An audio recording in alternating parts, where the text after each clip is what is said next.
Hmm.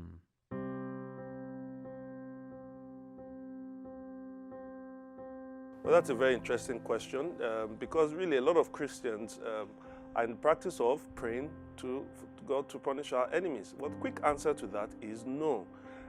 It doesn't reflect who we are to be as Christians. In fact, in Matthew chapter 5, Jesus says you should love your enemies. In John chapter 18, he says that his kingdom is not of this world, because if it were, his followers will resist with violence. And in Romans chapter 12, we are told that we should not pay evil for evil.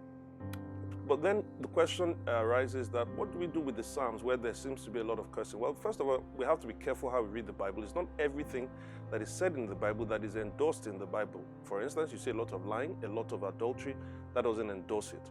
So when we come to these Psalms, we have to read it carefully. Now, most of them were uttered by David, who was Israel's king who God made a covenant with. And in that covenant, he said that there would be an offspring or that will come in his lineage that will bring about salvation to the world. That's the Messiah.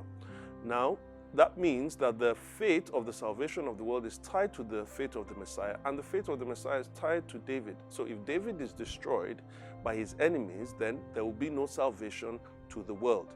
Now, thankfully, that didn't happen.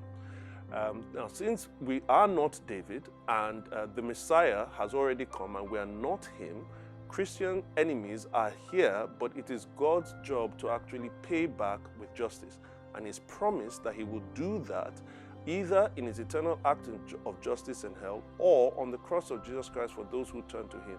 For now, Christians are called to pray for and love their enemies.